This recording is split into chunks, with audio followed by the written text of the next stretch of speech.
Bien, estamos de vuelta, gracias por acompañarnos. Escenario Social, un espacio diseñado para el diálogo ciudadano en Polar Comunicaciones.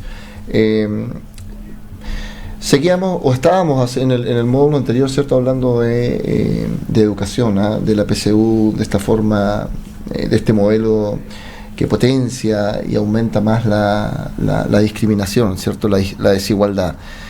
Pero quiero llevarlos un poquito ahora a profundizar más en el tema a propósito de la educación y el cambio fundamental en el cambio constitucional, porque de eso vamos a conversar por lo menos hasta abril, cuando se defina si queremos una nueva constitución o seguimos con la constitución actual.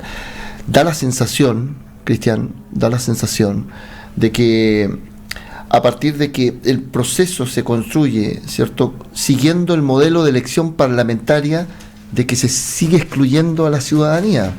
Entonces, y esto se resuelve internamente y la tesis, ¿cierto?, de aquellos partidos que no fueron partícipes de este gran acuerdo, tiende a tomar fuerza. No la estamos validando, sino que estamos analizando aspectos que están ahí, que son parte de la información que circula. Entonces, hay como una percepción de querer seguir aferrándose a esta constitución, de querer seguir aferrándose al poder. Bueno, lo que hay que tener claro, primero que todo, es que el derecho es una construcción y es una ficción. O sea, el derecho es una ficción, el Estado no existe, eso existe en nuestra cabeza, pero en la realidad no es tangible, ¿no? Por lo tanto, todo lo que exista en base a la autoridad son puras ficciones y puras realidades que hemos construido en base al lenguaje y a esta extensión del pensamiento que también le hemos llamado derecho. El lenguaje construye realidades. El lenguaje construye realidad, es una extensión del pensamiento y el derecho no es más que eso. Y ahora estamos hablando de la post-realidad. Claro. Dicho eso, no hay que olvidarse que dentro del estallido social y además de toda la multiplicidad de cosas que la gente reclamaba, también estaba el tema de la Constitución, pero había otras más. ¿Qué es lo que se hizo? Los municipios tomaron la batuta y empezaron a convocar a una asamblea, una especie de consulta ciudadana, y previo a ello una serie de organizaciones, universidades, organizaciones vecinales, ONG, inclusive clubes deportivos, fueron organizando una serie de cabildos. Fueron tomando iniciativas. ¿Cierto?, para ir tratando de causar este descontento y por lo tanto, ¿qué más constituyente que todo lo que ya se generó? Ahí está el pueblo constituyéndose para decir que quiere un cambio y que quiere una nueva carta magna, ¿cierto?, un nuevo marco de construcción de esta realidad que se llama Estado. El Parlamento lo que hizo simplemente es tratar de encauzar ese proceso y sumarse al proceso, y con una cuestión bien curiosa, tratando de regular en la actual Constitución, la que la gente reclama como ilegítima, reglas para poder cambiar o generar una nueva Constitución. Entonces hoy día estamos en una especie de ficción donde nos estamos sometiendo entonces a esta Constitución que todos quieren cambiar, o la mayoría por lo menos quieren cambiar, para ver reglas de cómo cambiar. Entonces es una cuestión extraña que solamente va a ser el derecho. Pero insisto, esto es porque el sistema político se tuvo que poner a la altura de lo que estaba ocurriendo. O la gente se desbandaba y armaba sus propias asambleas constituyentes que dicen que iban a terminar, o esto se encauzaba por la vía institucional. Afortunadamente los municipios le colocaron la presión al Parlamento al generar estas consultas que obligaron al Parlamento a ponerse de acuerdo, con mala cara y todo lo que quieran, pero ponerse de acuerdo en cambiar la Constitución actual para generar un capítulo de cómo se reforma o cómo se dicta una nueva Constitución. Eso es. Ahora, el acuerdo que se generó, ¿es representativo de lo que efectivamente requiere la ciudadanía a propósito de estos fenómenos que se han ido generando, que sí, eso es muy bien descrito por Cristiano, ¿no? Tenemos que aclarar que entendemos por representación, ¿no? Si entendemos por representación nuestra actual representación en el Congreso, claro, se habrían cumplido los requisitos de la representación, pero esta es una situación nueva, es una situación nueva que supera incluso a nuestros propios representantes legítimamente elegidos. Y aquí era el gran cuestionamiento que está en base a las encuestas, en base a la opinión, en base a las manifestaciones, en base a estas manifestaciones que son de carácter espontáneo de las personas, en base a las conversaciones, en las opiniones, que las personas no les están entregando un poder de legitimidad a los parlamentarios para poder dirigir este proceso. Ahora, yo creo que está habiendo también una falta de información. A mí me gustaría que en este país tuviésemos una gran conversación en programas de televisión, en programas de radio, una gran campaña de educación cívica, que en eso lastimosamente tiene que hacerlo el Estado, digamos. Una gran campaña de educación cívica, porque lo que yo diría peor nos podría pasar es que volvamos a ideologizar, es un proceso político, pero ideologizar y dogmatizar tanto el proceso en que las opiniones de las personas que dicen, mire, yo soy de derecha y estoy en contra de cualquier cambio de constitución porque esta constitución me fascina, que se empiecen esas opiniones a extremar, versus las otras, dicen, no, hay que cambiar porque realmente la constitución no sirve para nada. Yo creo que hay un consenso y un mínimo en que las personas que entienden del tema, y a veces la ciudadanía entiende más que nosotros mismos, yo creo que están en una necesidad de cambiar, pero no quiere entregarle el patrimonio total ni a un sector de derecha que quiere un inmovilismo total, ni a un sector de izquierda que quiere, digamos, una retroexcavadora. Entonces yo creo que las personas quieren una nueva sociedad en Chile donde los derechos estén más garantizados, donde los derechos tengan una garantía real, no una simple enunciación. Y ojo, derechos y también deberes, porque yo soy partidario, por ejemplo, del voto obligatorio, derechos pero también deberes. O sea, el ciudadano que reclama, el ciudadano que dice que yo no estoy de acuerdo con tal o cual circunstancia, primero exíjale cuenta al parlamentario por el cual votó. Segundo, participa en las votaciones. O sea, primero participa en las votaciones, exíjale al parlamentario por quién votó una especie de rendición de cuentas. Bueno, y si no le gusta a vuelta de unos ciertos años, no vote más por él. Pero también requiere otra situación, que es una situación más especial, la participación de las personas. No solamente el día de la votación, participación en su junta de vecinos, participación en sus clubes, los que participan en un partido político, participación en su partido político, en una serie de organizaciones de carácter funcional que la sociedad chilena debe tener. Por ejemplo, el Comité de Señores de la Tercera Edad por una Mejor Salud en Magallanes, que debiese tener entrevistas permanentes, por lo menos una vez al mes, con el señor director del hospital o el Seremi de Salud o el jefe del Servicio de Salud de Magallanes, para ver cuál es la calidad de atención, cómo se está atendiendo a la gente de la tercera edad. Lo propio podría haber, por ejemplo, con un grupo de mujeres que tienen niños lactantes. ¿Cuál es la situación que están teniendo en términos de salud? De hecho, que la ley le exige los COSOC. Exactamente. Lo propio también tendría que ver con los pensionados y las personas de la tercera edad con acceso a la movilización, a los servicios, al pagar sus cuentas en los servicios básicos, llámense luz, agua, gas, etcétera. ¿Qué atención preferencial se le está brindando?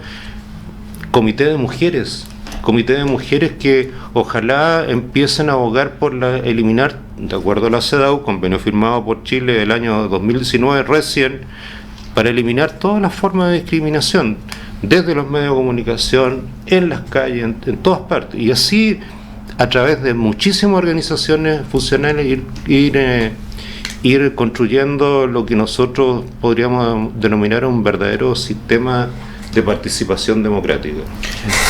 Mira, estaba analizando lo que tú estabas diciendo, Alfredo, y se me vino a la memoria, cuando uno habla de orden público, existe la coproducción de seguridad. Y la coproducción está asociada, ¿cierto?, al esfuerzo que hacen los municipios por potenciar que se mantenga, ¿cierto?, el orden, el equilibrio, de manera que las instituciones puedan funcionar y las personas puedan transitar libre y espontáneamente y circular por las distintas ciudades del país. Pero desde el punto de vista de la obligatoriedad, son las instituciones, en este caso las fuerzas de orden, las que son encargadas del orden. Entonces, mi pregunta es, ¿existe un distanciamiento a propósito de la obligación que tiene el Estado, y en este régimen tremendamente presidencialista, el Estado, este inmenso abarataje, ¿cierto?, existe un distanciamiento que es insalvable ya entre la clase política y la clase económica, que da la sensación que está como encapsulada, y la clase social, los ciudadanos, Cristian. No, yo no creo eso. Yo creo que finalmente aquí el derecho es una ficción, insisto, es una ficción, y la gente ha entendido que es una ficción, por eso que hay desorden público. Entonces el empresariado no puede vivir aislado de la sociedad en la que está, la clase política no puede vivir aislado, de hecho le está pasando la cuenta, tan pasada la cuenta que se tuvo que sumar a este proceso modificando la Constitución, colocando la cara como sea, enojado, pero finalmente sumándose, y lo que ocurre finalmente es que en esta construcción del Estado de Derecho es importante entender qué es lo que vamos a colocar. Por eso que el debate no debiese terminarse solo con esta hoja de ruta que vamos a tener un plebiscito en abril. Lo que debiese estar ocurriendo ahora es que debiese seguir los cabildos, seguir manifestándose la gente en estas reuniones para poder discutir, poder ver qué materias exactamente pueden o no colocarse en una nueva Constitución. Si es conveniente o no es conveniente cambiar la actual Constitución, eso también debe estar en estas discusiones de cabildo. Yo participé en 3 o 4 cabildos de la Universidad de Magallanes. Echo de menos al municipio de Punta Arenas, por ejemplo. Echo de menos que el gobierno regional haga alguno. Entonces me parece que hay aquí hartas instituciones que están al debe respecto a las cosas que tienen que hacer. Concuerdo también con Alfredo de que la gente participe no significa que vote cada 4 años. Tiene que haber una participación más activa, pero esa participación más activa, en tanto, también tiene que ser vinculante para los servicios públicos. Hoy día se hace participación ciudadana por cumplir con lo que está en la ley, y es un checklist y punto, pero no se toma en cuenta lo que realmente dijo la ciudadanía. Los procesos de transparencia en cuanto a difundir información, ¿no es cierto?, publicar la información, pero también tiene que haber, que hoy día se hace, pero eso no es lo único. Además tiene que haber este proceso de dar cuenta, de la contabilidad, ¿cierto?, y el no solamente mostrar cómo se gasta el presupuesto, sino además indicadores de gestión, cuestiones puntuales, hacer participar a la gente, redefinir esas metas. Entonces hay que quitar ese temor que tenemos a la participación, porque hay que entender que el sistema de representación, y esto generalmente ocurre cuando hay un conflicto, tratan de que los conflictivos designen a un delegado para conversar solo con ese delegado. Esa cuestión se terminó, el sistema de representatividad ya no ocurre. Entonces también la clase política y la forma de entender el derecho tiene que tener un poquito más claro de que ya no existen los sistemas de representación, existen los colectivos. Existe un desgaste, precisamente ahí, a mi impresión, que ahí está la fibra, ¿cierto? Sí, hay el un desgaste tema, que existe igual, con los representantes. Más allá del desprestigio de la clase política, más allá de cualquier análisis que se pueda hacer por las encuestas, ¿cierto? Yo creo que esto tiene que ver con una consecuencia que genera este desgaste, ¿cierto?, en la clase social, en la gente que no observa o no ve, creo yo, garantía de que efectivamente las personas que hoy en día están llamadas a representarnos, efectivamente nos representen. Tiene que forzarse el proceso para que efectivamente se lleguen a gatillar cambios. Cambios que no necesariamente generen una revolución, sí, ojo, porque hay gente que le tiene temor al concepto de revolución. En algún momento lo conversábamos también. Pero a la palabra cambio no le tuvo miedo. De hecho ocupó la palabra cambio durante 10 años para hacer campaña con la BIM. Entonces, ¿dónde está el problema de ocupar la palabra cambio? Los países y las sociedades son mecanismos tremendamente complejos. Y tiene elementos tremendamente complejos que tienen que ir encajando. Hemos hablado otra vez del tema como relojito suizo, ¿no? Claro, pieza por pieza, para ir conformando una sociedad armónica, justa, equilibrada, valórica, respetuosa de los demás, respetuosa de los derechos individuales, etcétera. O sea, es un mecanismo tremendamente complejo que se va complementando, va generando sincronía, ¿cierto? Sí, y yo creo que en Chile yo creo que hay gente de mucha voluntad para que las cosas se puedan hacer de mejor manera. Vuelvo a decir, para que el otro día hubo una persona que participa en el ámbito político y me atajó en la calle.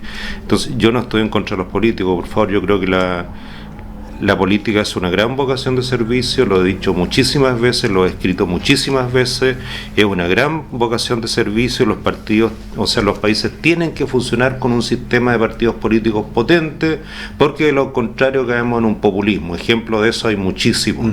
Venezuela, entre otros, ¿no? Ya que hay mucha gente que le gusta hablar de Venezuela. No hay que estar lejos. Entonces, claro, exactamente.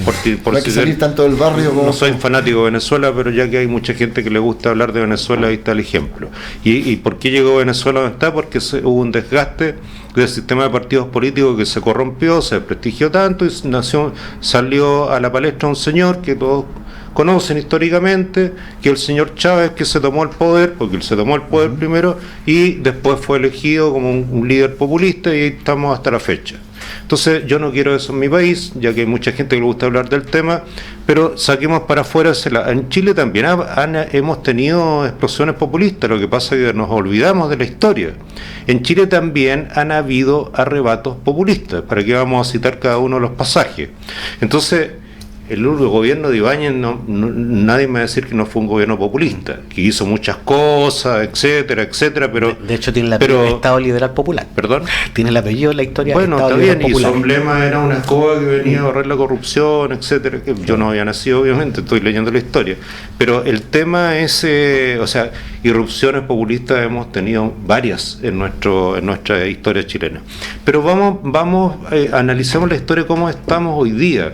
Yo creo que una de las figuras que a mí me gustaría que existiera en una nueva constitución debiese ser la figura del defensor del pueblo, el famoso ombudsman, o recibe otro nombre hoy día, respetando el género para que no sea solamente hombre, sino que ombudsperson se llama hoy día a nivel internacional, que es un concepto que nace en los países escandinavos, fundamentalmente en Suecia, ¿no?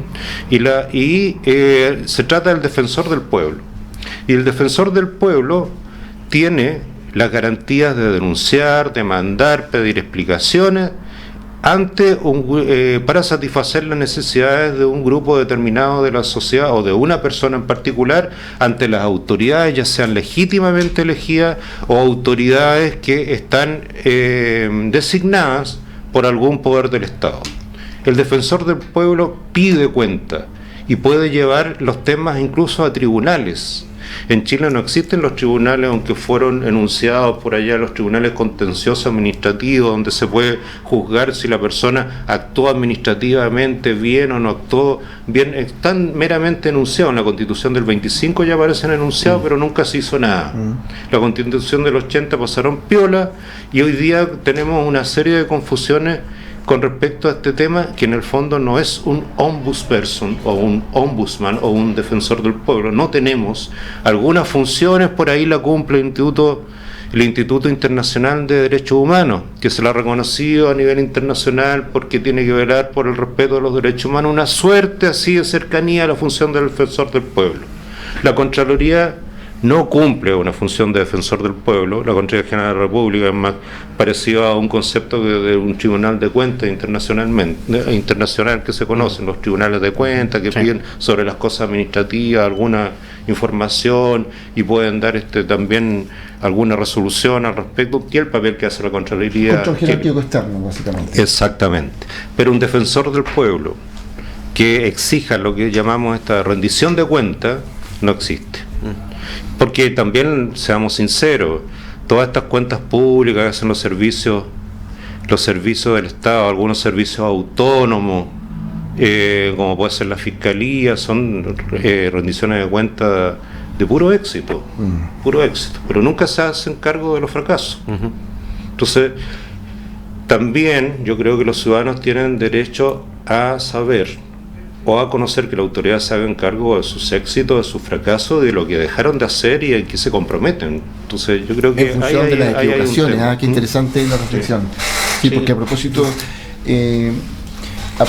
de no contar precisamente las equivocaciones, es que el modelo se ha transformado en un modelo exitista. ¿Te das cuenta? Entonces da la impresión de que todo funciona, y la frase esta del oasis toma relevancia en circunstancias de que se produce el estallido, y después del 18 de octubre del 2019 da la impresión de que el Estado se vino a piso. El Estado en su conflicto. O sea, es que en realidad que todo funciona era insistir con el mismo relato exitista, como dice aquí Alfredo, donde no se toma en cuenta los errores reales. Pues sí. Mira, solo el fraude a Carabineros puede haber sido algo que descubrió el fiscal, pero aquí hay un montón de falencias para acá. Primero, la misma Contraloría, y todavía tiene la pugna ahí, inclusive si podía o no podía sacar a sus contadores. Segundo, el mismo Parlamento, pues en la discusión de la ley de presupuesto se lee qué es lo que gastó la institución, en qué se gastó, y ahí le pasaron gato por liebre, no uno, si este fraude viene de como 20 años. O sea, 20 años que el Parlamento, ¿qué es lo que está haciendo cuando se discutió la ley de presupuesto? La misma DIPRES, que construye un presupuesto en base a la planilla de Excel, pues, o sea, pero ¿dónde están los 60.000 carabineros? Entonces, tú te das cuenta finalmente que el Estado tiene una serie de falencias, y este es el momento de colocarle mano para pensar en el siglo XXI. Entonces, yo insisto que está bien todo esto que se reclama el tema de los derechos, pero también hay que sentarse un poco más serio a conversar respecto del modelo de Estado. Si va a ser un régimen presidencial, unicameral, bicameral, lo mismo que señala usted que va a pasar con los órganos autónomos, que tenemos un montón de órganos autónomos, y resulta que esos órganos autónomos son unipersonales. Entonces, si son órganos autónomos, deben tener consejos, para que no descanse toda esa autonomía en una sola persona. Entonces, yo creo que hemos, en vez de tener cierta adversión a la concentración del poder, hemos permitido que el poder se concentre, inclusive en lo político, dándole todas las potestades al presidente de la República, o al Contralor, o al fiscal. Entonces, yo creo que es el momento de pensar en los órganos autónomos que se conformen como consejos para diluir. Sí, pero no consejos corporativos que conformen los mismos miembros del órgano, digamos, sean parte del consejo. Ahí hay todo un tema, un tema muy delicado, y que ha sido abordado por diferentes autores. Pero es el momento de discutirlo. Por supuesto, es el momento de discutirlo. Porque lo que se debiese hacer es tener los contrapesos de poder y no concentrar el poder. El defensor del pueblo es una alternativa. El defensor del pueblo, que no existe en Chile. Por eso digo, pero está bien lo que dices tú, y ese es un contrapeso probablemente al equilibrio, o que genere un equilibrio, ¿cierto?, al poder. El defensor del pueblo en cualquier circunstancia de país que conocemos, llámese Alemania, llámese los países escandinavos, que fundamentalmente México tiene defensor del pueblo. Voy a hacerle algunas críticas. Argentina tiene defensor del pueblo. El defensor del pueblo, en el caso, digamos, de Suecia, estaría pidiéndole explicaciones a los jefes de las policías. Claro. Y probablemente generando su propio análisis para entregar la información pidiendo explicación a algunos ministros por no haber cumplido con su deber, a algunos parlamentarios, oye, ¿qué pasa en su región que usted no ha hecho tal cosa? Y tomando la información para hacer el análisis, ¿cierto?, desde su vereda autónoma, de manera de entregar la información a la ciudadanía, para que, a propósito de la accountability, ¿cierto?, la ciudadanía tome conocimiento de qué es lo que está ocurriendo efectivamente, porque si no da la sensación de que la mugre se sigue escondiendo debajo de la alfombra. Sí, pero ¿sabes qué pasa? Mira, cuando yo fui Seremi de Hacienda, yo tuve que ir a exponer en múltiples ocasiones a la Cámara de Diputados, y como Seremi de Hacienda, de economía a nadie le interesaba. Claro. De Hacienda importada, ¿por qué? Por la zona franca y por la ley Navarino. Los empresarios industriales de la ley Navarino me citaron en varias ocasiones. La Cámara Franca, ¿para qué decir? En múltiples ocasiones. Y ahí tú ves que el Parlamento sí ejerce su rol de representante y cita, como dices tú, ¿cierto?, a las autoridades políticas a que den cuenta. Pero resulta que yo no he visto ningún parlamentario que todavía que cita a Carabineros, por ejemplo, al general o al comandante, a dar explicaciones de todos los atropellos y la gente que ha sido agredida con pérdida de ojo, o al intendente, por ejemplo, metropolitano, citado al Parlamento para que exponga sus decisiones, como si se nos citó a nosotros el intendente de Punta Arenas respecto a temas del contrato de zona franca y de la ley Navarino. Entonces, el rol de representación que ejercen los parlamentarios está radicado ahí, en llamar la autoridad. Pero el ministro asistió a... Estoy hablando del intendente metropolitano. Ah, perfecto. No lo han citado, por ejemplo. Ah, ok. ¿Ya? Entonces, ahí tienes caso. O el comandante de Carabineros tampoco lo han citado. Claro, tú dices, por el fondo se busca la responsabilidad desde el punto de vista político nomás, pero en el fondo la responsabilidad es más clarita. Usted dijo tal cosa, venga usted. Claro, sí. Bueno, tenemos un año creo yo encantador desde el punto de vista de la información que va a circular. Por lo pronto, lo primero que viene y en lo que nosotros tenemos que esforzarnos en generar información, ¿cierto?, para que esta primera etapa que tiene que ver con modificar modificar o no la Constitución que ya tenemos, si se parte de un papel en blanco o no, eso va a ser parte de una segunda discusión que va a venir después de este proceso, creo yo. O sea, lo primero es cambio de la Constitución. Lo segundo es elegir a las personas para materializar esos cambios. Y lo tercero es plasmar esos cambios. Claro, ahí es donde a mí se me produce el temor que tiene que ver precisamente con si los representantes nos van a representar. Tenemos discusión para harto tiempo, ha sido un privilegio de nuevo que nos puedan seguir. Este es el escenario social, ¿cierto? Un espacio para el diálogo ciudadano en Polar Comunicaciones. Gracias por acompañarnos, un abrazo fraterno a todos y que tengamos un excelente 2020. Muy amables. Polar Comunicaciones, radio, televisión e internet presentó Escenario Social, un espacio para el diálogo ciudadano. Conduce Manuel Águila.